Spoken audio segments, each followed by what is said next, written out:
Hello and welcome to the third English Today Business DVD. In this DVD, you can watch another 4 episodes of our story, On the Job, followed by the business skills section, Win-Win Language.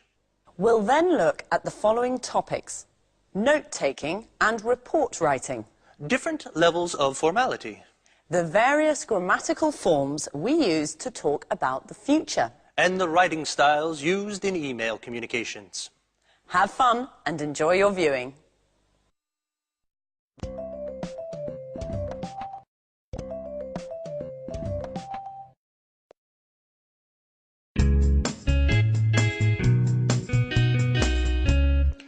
I've called you in today to bring you up to speed on our new cookbook series. Anne's going to take notes, from which we'll then develop a detailed outline of the work in progress, and then set the deadlines. So Gary, which authors have we contacted? We've got in touch with Jones, Bradford, Smith, Fox, and Grant. Unfortunately, we haven't been able to contact Tchaikovsky. I think he's abroad at the moment. What? Sorry. Could you spell that for me, please, Gary? Certainly. C-H-A-K-O-S-W-S-K-I. He's one of our Russian collaborators. Couldn't we get in touch with Parker in his place? What do you think? He's worked with us in the past. It's a good idea. Unfortunately, I haven't got his number. I think I have it in my old appointment book. Let me just make a note of that so I don't forget. What's the news on the contribution so far? Have the authors started sending in material? Yes, and I've already begun editing the first batch. Excellent, Anne. You'll also have to take care of researching the images. When you've got those, you can send them along to the graphics department for page insertion. Let's move on to the typography. Rachel, have you seen the first batch of proofs we got from Montex today? Yes, Mr. Stevens. Great work, I must say. It seems to me that they've done an excellent job. Good. So it looks like we can trust them with this edition. Let's get a bid in immediately. Take note of that, Rachel. Yes, Mr. Stevens. I'll call them as soon as we finish this meeting. One last thing. We haven't found a title for this series. Do you have any ideas? Come on. Use your imagination. I want something original, something catchy. Nothing? Okay, then that's your first task. Do some brainstorming to come up with some ideas, and then we'll go through them together. Why the long faces? There's nothing to worry about. You're a great team. I'm sure you'll think of something interesting. Okay?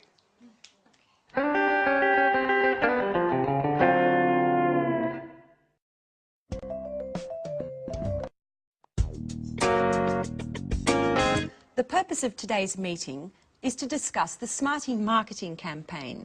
Does anyone have any suggestions? Before we move forward with the planning, I think we need to take into consideration a number of aspects of the campaign. I'm referring to the concept, the objectives, the targets, and the type of media we need to employ. Good observation, Mr. Chang. Getting our ideas clear before we move on to the direction and score of our marketing drive is an excellent idea. What do you think, Paul? I'm in complete agreement with you. First, we need to set our objectives for this campaign. We need to decide upon our focal points in terms of brand communication. Could you explain what you've written on the board there? That'll help us understand where you're going with this. Brand awareness rising will help potential clients become familiar with our products and the marketplace we're targeting. In our case, this type of campaign will serve to improve the image of Spectre in the Chinese market. But what about focusing the campaign on the product itself? A product campaign is generally much more focused and serves to meet different objectives. Above all, it can help communicate the unique characteristic of the product to help it stand out in its marketplace. Of course, this can eventually bring positive results to the entire line of products. And in your opinion, what type of campaign best suits our needs? Well, considering that the Chinese market is new for us, I'd choose a campaign focusing on brand awareness with a simple but effective message, such as our company provides sporting goods with a high-tech edge, and then follow up with a successive campaign focusing on the smartie. Are there any comments on Paul's proposal? I'm in complete agreement with him. Great. Would you like to add anything, Paul? Not for the moment. Well, if there are no objections, I'd like to move forward on this. Our next step is to contact a marketing agency. Could you take care of that, Paul? Certainly, Victoria. Well, if there's nothing else, I really need to get going. Oh, my goodness, look at the time. You're always busy, aren't you, Mrs. Lee? I think you work too much. Well, actually, I need to go to my son's school play. I promised him that I wouldn't miss it for anything in the world. Well, then get a move on. Children always come before business. What are we doing now? Let's go for lunch.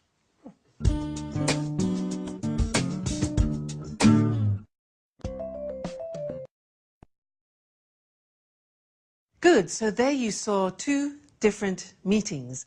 And now let's talk about report writing after meetings, because it is important. You have to keep a record of things that happen in meetings. But it's not easy, and people are usually very bored with writing reports. So I want to try and give you a few tips of how to improve your report writing.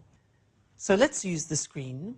Now, obviously, the first thing is you have to identify the speakers, know exactly who is in the meeting and what their position or job is. Now, the second thing is to write brief summaries of the main points. Now, it's important to keep these brief.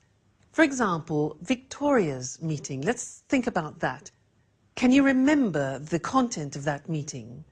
Well, we could say that the main points were, number one, brainstorming on the Smartie marketing campaign. That was the general activity at the beginning. So the first thing was brainstorming on the Smartie marketing campaign.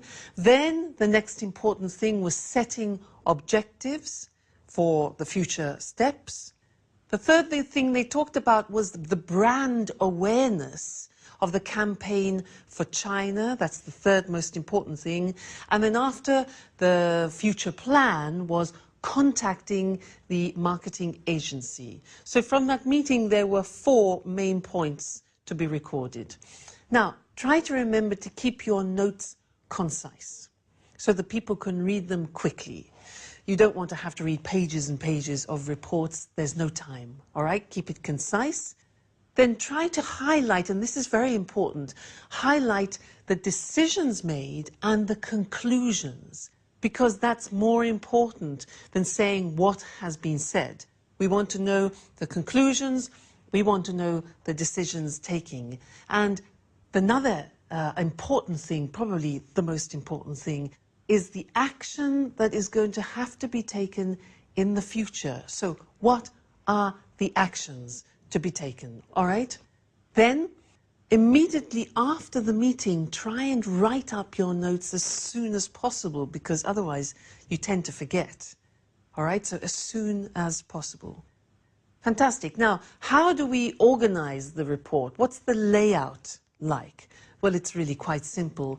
You have an introduction where you state the relevant old business and also the new business. So that could be your introduction. Then in the main part, you specify the main discussion points of the meeting, as we mentioned before. And then in the conclusion, in the summary, you talk about the decisions and about the actions. So That would be an efficient report, not too long, the most important decisions, the most important conclusions and actions for the future. All right? Now, often in reports, we abbreviate language to make, again, the report shorter. And I want to look at some of those common abbreviations with you now. Look at the screen. E.g. means, for example. I.e. means that is. ETC, very common, is etc.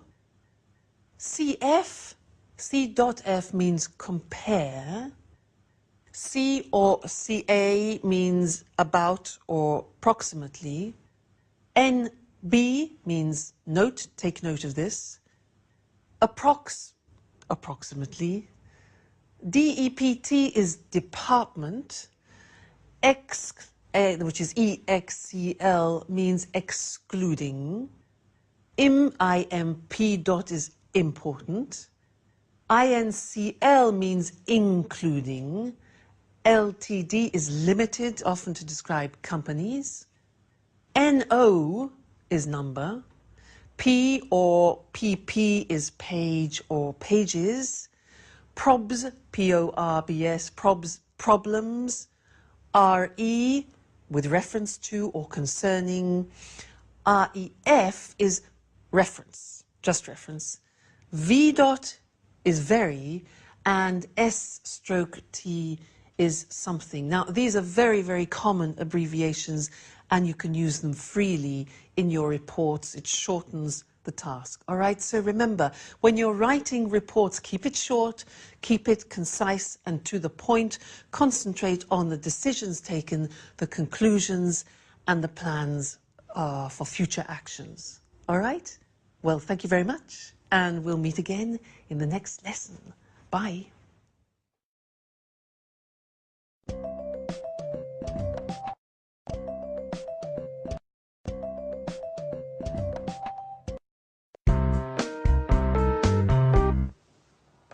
Mr. Chang, can you hear clearly? Yes, I can. Go ahead. Okay, then let's begin. So, Paul, how's the marketing campaign coming along? We're putting together a complex communication strategy that's going to leverage different channels, from TV spots and radio jingles to magazine runs and banner advertising on the internet. The internet. Are you sure that'll bring about results? Absolutely, Victoria. The internet has enormous potential. Web marketing is direct and allows for niche advertising that builds better rapport with our clients. Isn't that right, Mr. Chang? Yes, even if it's true that not all Chinese families have a broadband connection like you do here in the West. The internet is still very popular in China, especially with the young. Internet cafes of all sorts are opening across the country. And according to the Chinese Information Technology Ministry, the number of avid internet users has already reached 120 million. Wow, I had no idea there was such a boom in information technology. Oh, yes. Technology has become the determining factor in the economic and cultural development of the contemporary Chinese society. Above all, it's young adults who are influenced by these new communication media. 60% of web servers in China are between the ages of 18 and 26. Words such as forum, blog, email, and chat have become part of their everyday speech. I think we need to focus our efforts in this arena to successfully market our products. As a matter of fact, not only am I working to develop a graphically attractive site with plenty of content, but I am also contacting major internet portals to post animated banners. I am also looking into other means of reaching a much more clearly defined niche by target advertising through news groups, mailing lists, chat rooms and forums. I'm even thinking of launching a viral marketing campaign. A viral what? Sounds like a disease to me. Viral marketing is a marketing strategy that induces users of certain internet sites to promote products to other surfers, like a virus. In this way, exponential visibility of our message is possible. It's like a word of mouth on steroids. If we succeed, it's a low-cost communication strategy that has an extremely attractive growth potential that's hard to calculate. Pure genius. I must say, Paul, you're the tops when it comes to technology. Well, considering I spend so much time chatting. Don't tell me that you prefer friends made in virtual space. Well, to be truthful, I found my fiancée on the internet.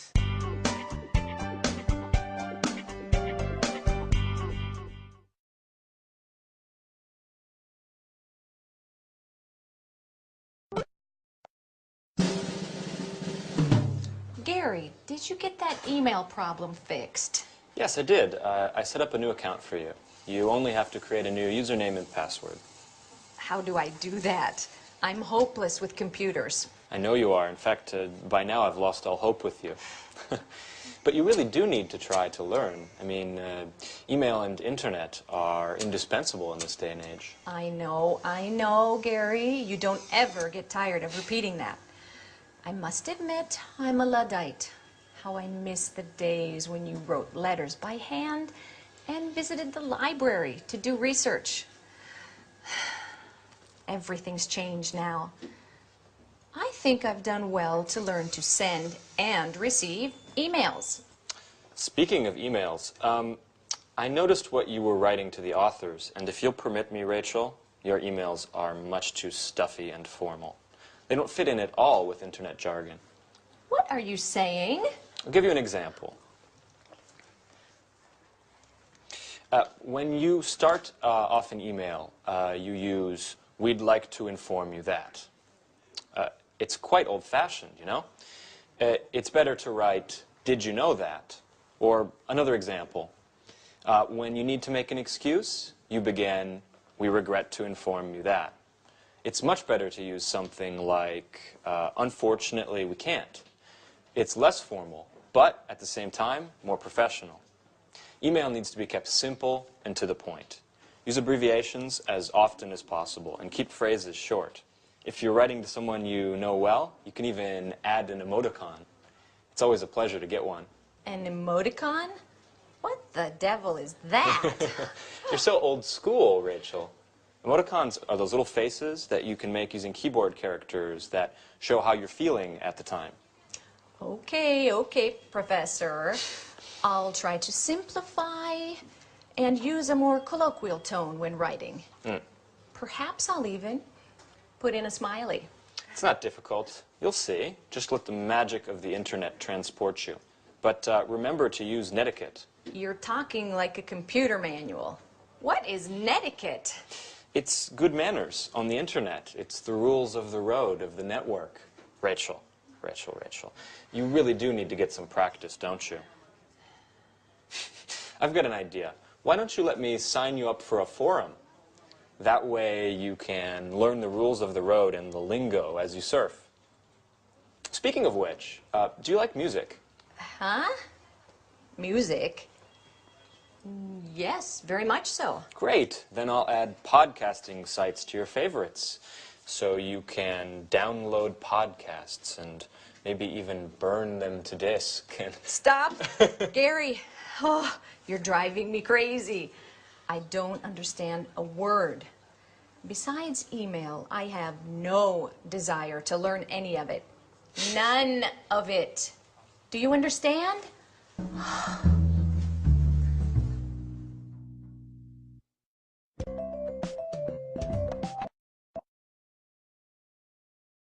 Good.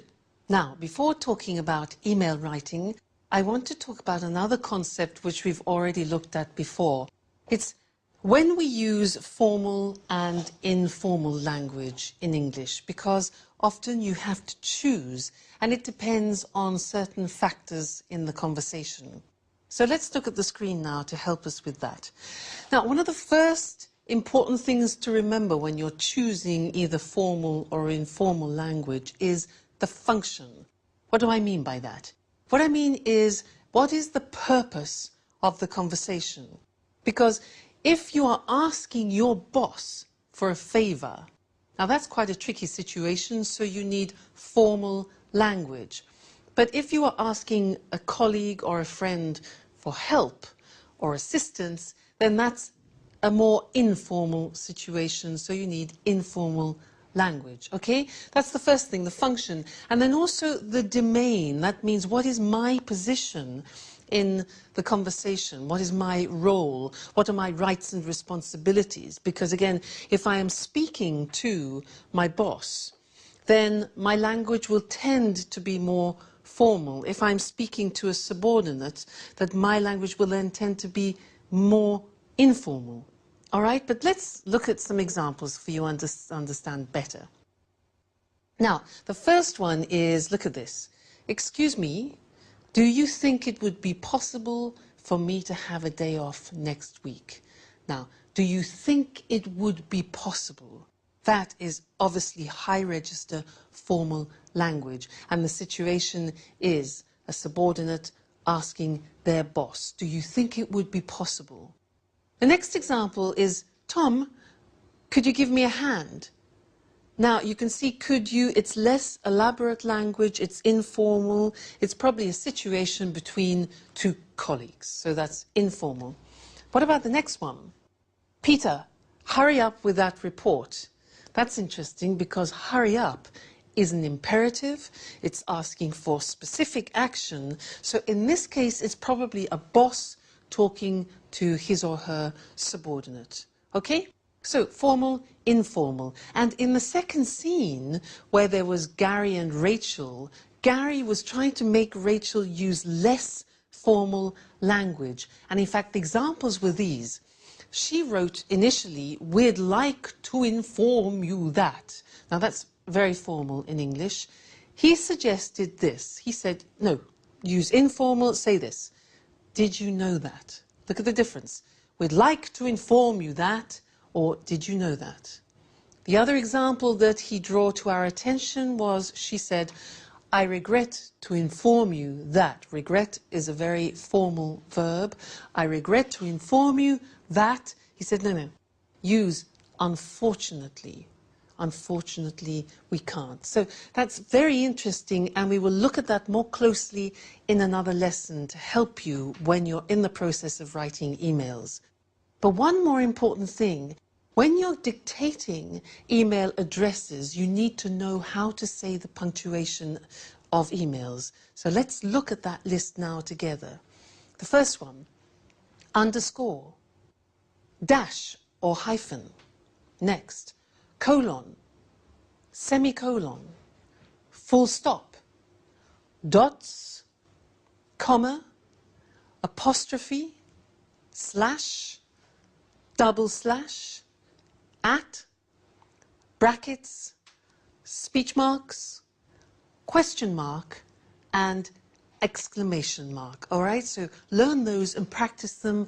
They're very important from when you're giving or you're taking email addresses.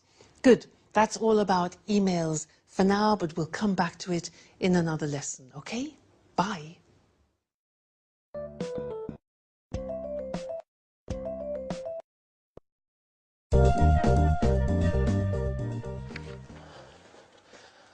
Hi, Victoria. Hi, Paul. Paul, what's the matter? You look awful. What? Haven't you heard? You know I've been away for 4 days. My boy was sick and the babysitter went to visit her mum. Did something happen while I was away? Only a disaster, Victoria. Total disaster. You're frightening me, Paul. Just calm down and tell me what's happened. Spectre has been bought by a Japanese multinational. Mrs. Frost has been fired. And Mr. Chang has been transferred to Atlanta, where he'll be in charge of a men's clothing department. What? Come on, Paul, you've got to be joking. I'm afraid not, Victoria. And there's more. You've been taken off the project. You're no longer in charge of the Smarty project.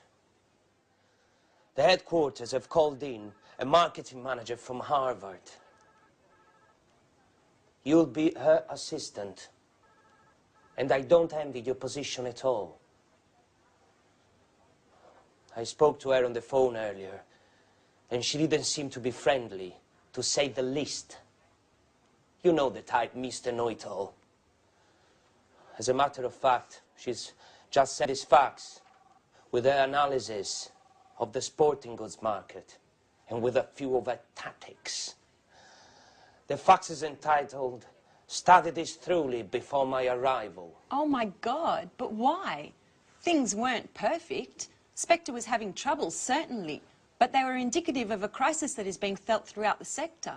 In fact, that's why we launched the Smarty campaign targeting the Chinese market. We were trying to create some momentum, new opportunities. Things weren't going badly.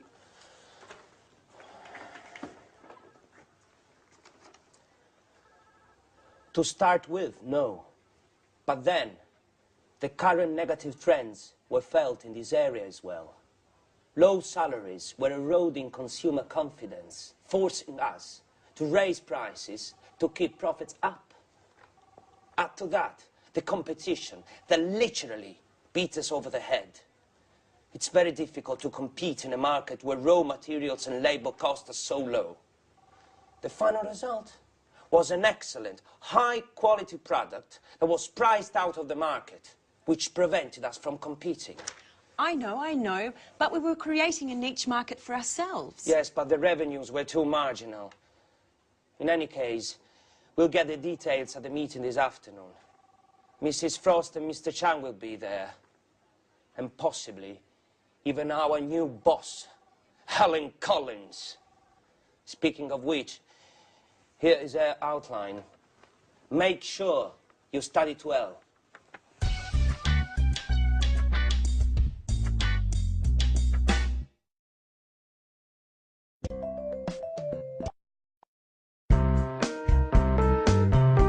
As you know, we're dealing with a very difficult situation at the moment. On the one hand, our revenues are sinking due to price battles with our competition and the fact that consumer demand continues to decrease. On the other hand, our internal costs continue to rise. The result is a significant fall in profits, which has forced us to sell out to a Japanese multinational. It's not a pretty picture. Couldn't we have considered corporate overhaul? Anything would have been better than this drastic solution. Improving company efficiency calls for massive investments that we are just not in a position to make. And with our books in the red, we couldn't move forward with these investments, not to mention the personnel cuts we would have had to endure. Believe me, Mrs. Lee, before we went ahead with the sales of Spectre to the Makiko Group, we took a number of other solutions into consideration. Unfortunately, none of these provided the answer. And what about the Makiko Group? How do they intend to resolve this current crisis? Makiko has already reorganized a number of firms in the past and therefore possesses the appropriate know-how. I do know that they plan to put a major restructuring of the company into action, from A to Z, corporate workflow and bookkeeping, management, sales and logistics, to name a few. Above and beyond that, they intend to introduce new direct marketing techniques to improve consumer satisfaction and improve corporate visibility in the marketplace. And how? What is the winning strategy? I don't know exactly, but I believe they want to create incentives through promotional strategies.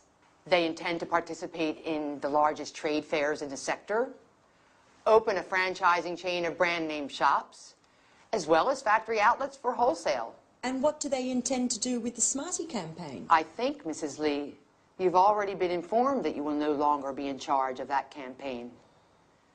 From that point on, you will be working with Mrs. Collins. Collins is a marketing manager that headquarters has chosen to send here to take charge of the Smarty account as well as other products.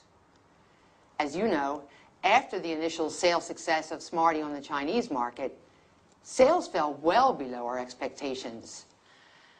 As far as I know, Mrs. Collins intends to analyze exactly what went wrong and then relaunch the campaign using traditional market techniques.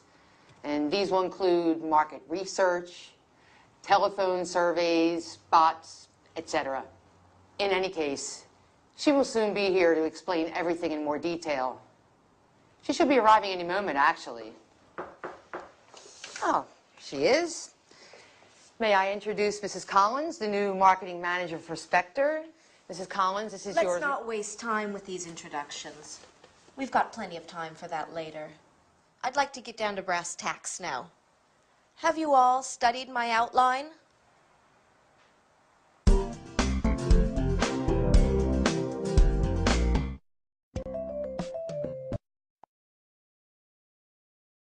Well, that was pretty dramatic news, wasn't it?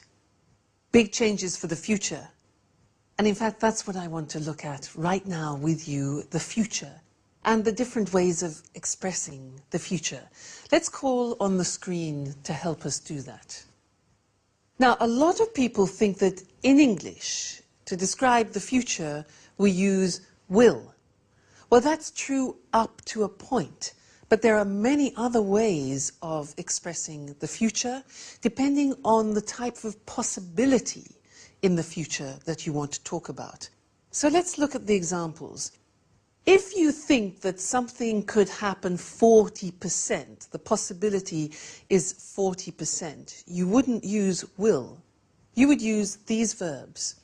You could say, for example, this could, this may, or this might happen.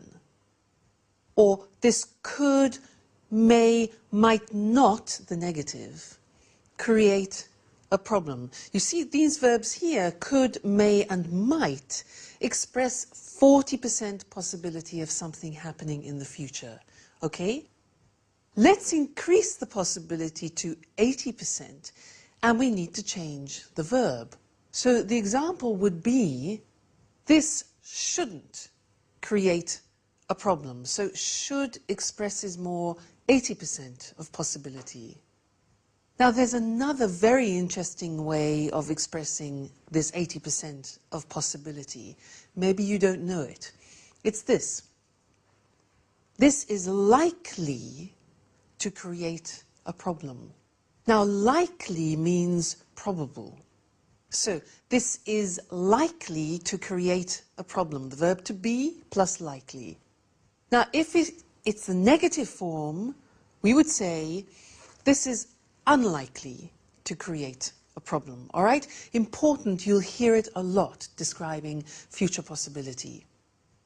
Then if you want to make a very strong prediction for the future, so we're talking about 100% possibility, that's when we use will, because we relate it to a strong prediction. And the examples are, this will create a problem. The negative would be, no, this won't particularly create a problem. Okay, this will and this won't create a problem. And in fact, in the video episode that we heard, the example that Paul said was, you'll be working with Mrs. Frost. That's what he said to Victoria. You'll be working with Mrs. Frost because that's a strong prediction. All right, so that's interesting. Different ways of expressing future possibility. Could, may, might, 40%. Should, likely, unlikely to, 80%. And then will for 100% prediction. Okay, so that's all we have to say for the time being on the future. Remember, different ways of expressing the future. Okay, that's the end of this lesson, and I look forward to seeing you again in the next one. Bye.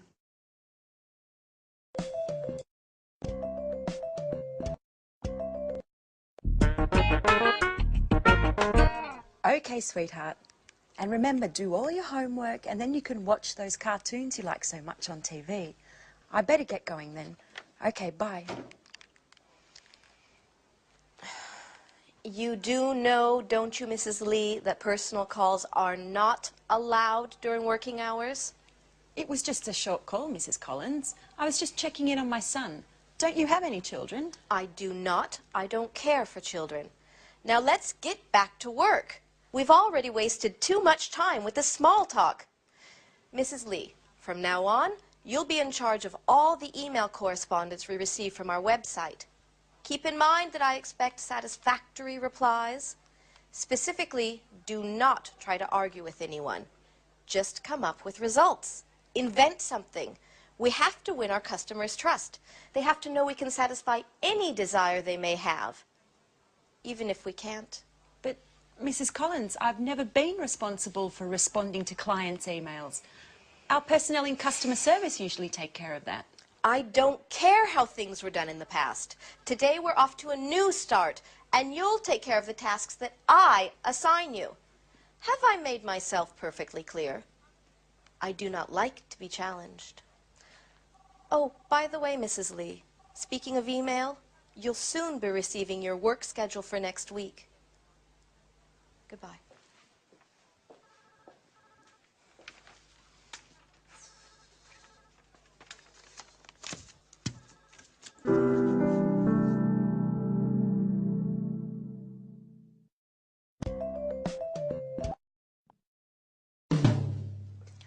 So, this client who just purchased a pair of outdoor shoes would like to receive a Spectre catalogue. Dear client, first of all, congratulations on your purchase. In exchange, would it be possible for you to spend 5 minutes at our company website completing a customer satisfaction survey? Please do not hesitate to contact us with any questions you may have concerning our product. Yours sincerely. I think that works. Who would have ever thought I'd end up doing a job like this? Now that that spiteful woman has arrived to order me around, I'm tempted to give it all up. I wish I had a more creative position. Writing, now that's my true passion in life. Ah, an email from Mrs. Collins. Mrs. Lee, attached you will find your work schedule for next week. Don't forget to keep this in mind at all times. I do not want any more time wasting. She manages to be a royal pain even when writing an email. I don't think I'm going to hold up for much longer. Another email? What the hell does she want this time? Ah, no, it's from Mr. Chang. Dear Victoria, before leaving, I wanted to send my regards. I'm truly sorry that things have gone so terribly wrong. We worked very well together, and I highly appreciate the mutual respect we had for one another. I know that between you and Mrs. Collins there's no loss of love. You'll have to believe me when I say that I find her highly unlikable as well. Stiff upper lip. You're an asset to this company and I'm sure you'll do very well. It's been a great pleasure knowing you and please keep in touch. Let me give you one last piece of advice. In China, when we are sad or angry, we have a way of relaxing which always works. We close our eyes and have a good laugh. Try it and you'll see that it works. Ah, Mr. Chang, I'm going to miss you. He really was a nice person to have around. Let's try his method.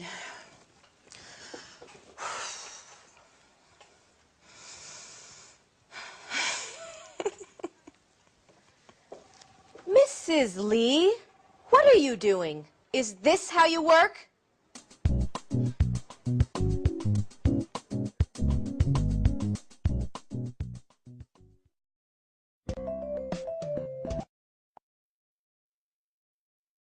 Emails, emails, emails. And that's what we're going to talk about now. Because when you're writing emails, you need the flexibility to be able to move from a formal style of writing to an informal style of writing. Because if you're writing, for example, to new customers, new contacts, to your superiors, where there's a distant relationship, then you need to use formal language. If you're talking to colleagues and friends, with people with whom you have a well-established relationship, then you can use informal language. But you need to be able to move from one to the other with ease, and it's not so simple. So I'd like to give you some examples of differences between formal and informal expressions that we very often use in emails. Let's look at the screen to help us with this. Now, look at this example here. Very often we might begin an email in a formal way with this phrase. Further to your email of the 7th of July. Notice, further to your email. Now that's formal. How would we say that informally? Well, we would just write your email of, R-E, your email of. That's the informal way. Now, you try and guess every time the informal way, I will give you the formal way, okay? I apologize for not answering, but... You see, that's very formal. I apologize for not answering the gerund, but... What's the way of saying that in an informal situation? Yeah, you could say just simply, sorry I didn't answer, but. All right? Sorry I didn't answer, but. Next one. I'm writing with regard to the invoice of blah, blah, blah.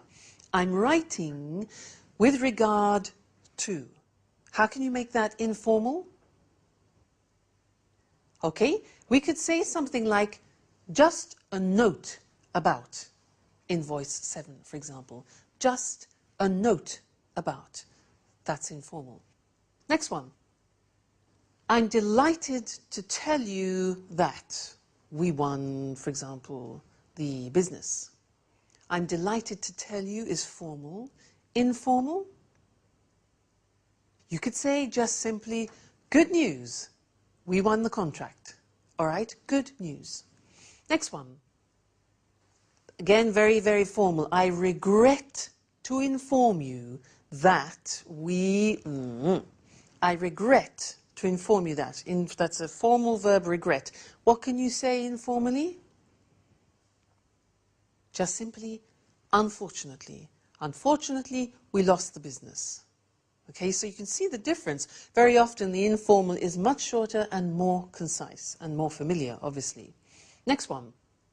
Please find attached. Now that's when you're sending documents. The formal way usually is, please find attached documents, blah, blah, blah, blah, blah. Informally, yes, you could say, I've attached the following documents, blah, blah, blah, blah, blah. All right, next one. I'd be grateful if you could. Now, here are 3 typically formal expressions that we use very often in emails. Listen to these. I'd be grateful if you could. I wonder if you could. I wonder means it's a thinking process. Do you think you could? Now, English is full of very polite language, and that's an example. How can you make those less formal? Yeah, simply by saying, please could you, or please can you, right? Next one. Do not hesitate to contact me should you need any further information. Now that is a classic phrase that we use in emails. Do not hesitate to contact me should you need any further information. It's formal. How do you make it informal? Well, we could say, let me know if you need anything else. Quite simply, let me know if you need anything else. All right? Next one. At the end, often, of emails, you could say, I'll inform you on any developments. I'll inform you on any developments. Let's make that informal. We can say, I'll keep you posted. I'll keep you posted, which is an unusual expression. To keep someone posted, you need to learn it by heart, okay? And the last one, again, is a classic phrase. I'm looking forward to seeing you soon. I'm looking forward to seeing you soon. Informally could be just see you soon. Best wishes. All right? Good. So I hope that helps you be able to expand your repertoire of formal and informal language, because it's important for you to give the right impression when you're writing. Good. So that's all for now about emails, and see you again in the next lesson. Bye.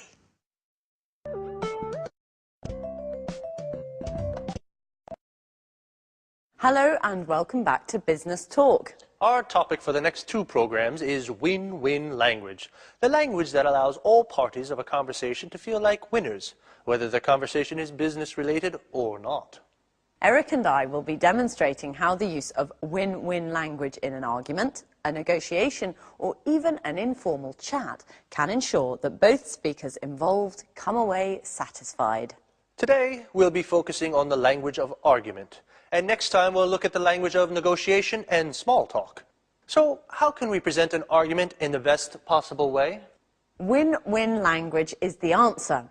When you make a business proposal or a request, you win your case. And this is the important part. You make the other party feel that they've won too. You both win. Hence the name win-win. Now, listen to Lucy carefully asking for an increase in an advertising budget. Afterwards, we'll consider if we'd accept her request or not. Well, as you know, our new product, Smarty, is not selling as well as expected. I don't think it's possible to solve this problem without spending more on advertising. If you'd accepted my original proposals, things probably wouldn't be so bad. I think the product is good, but if you don't increase my advertising budget, there's no way that Smarty will be successful. I'm asking for an increase of at least 15%. If I'd had this money last year, I could have organised a much more effective campaign. I can't produce great results without the necessary resources. Well, I think we can safely say that that's not what we mean by win-win language. I know I'd be reluctant to agree to a request presented that way. Well, you'd be absolutely right, because I didn't mention any of the benefits of my proposal. I didn't use any facts to support my case, and my attitude was very negative. I said what I didn't want, rather than what I did want. Okay. Now, listen to me present the same request. Good morning, everyone. This morning, I'd like to propose an increase in our advertising budget of at least 15%.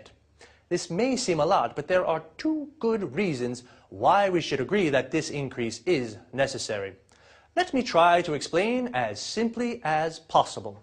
First, our new product, Smarty, as we all know, is vital for the survival of our company. It is therefore essential to give Smarty the very best advertising campaign that we can.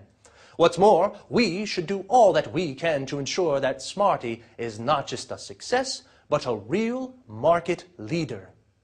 The second reason is that with a bigger budget, we'll be able to create the sort of market image that our company needs if we are to survive in a world of global competition.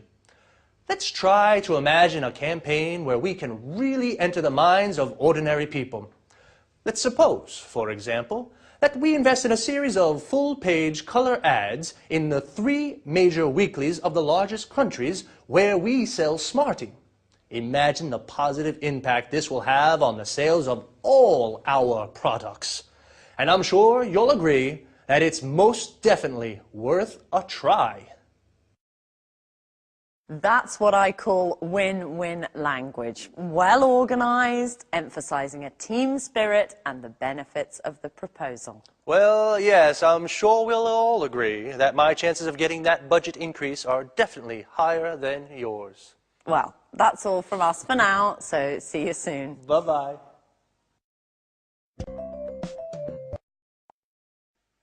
Now, let's take a closer look at exactly why my request was more convincing than Lucy's. Well, if we consider the 3 fundamental points that are the basis of all communication strategies, simplicity, organization, and language, and look back at our presentations, we can clearly see that Lucy hadn't organized what she wanted to say.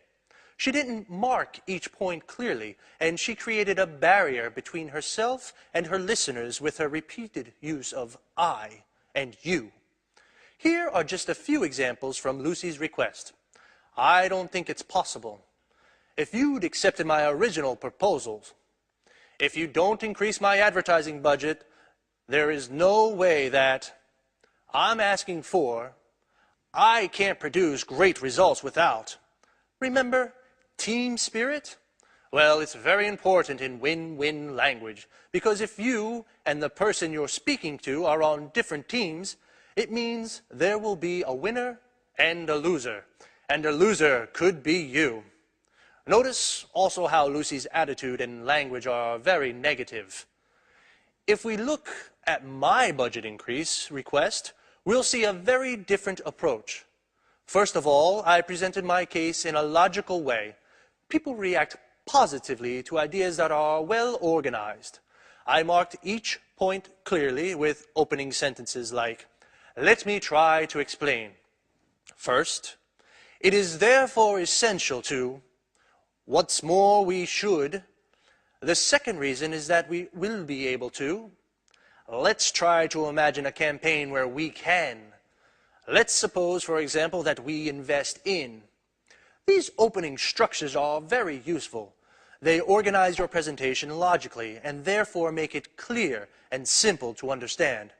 Notice, too, how the use of we and are make a huge difference. It puts the speaker and the listener in the same team and makes it possible for both to be winners. As well as organization, simplicity, and language, here are a few argument strategies to help you win your case. Present your proposal in a logical way. Emphasize the benefits of your proposal. Choose 2 or 3 strong arguments. Too many reasons can weaken your case. Be positive. Say what you want, not what you don't want. Use facts and figures to support your request.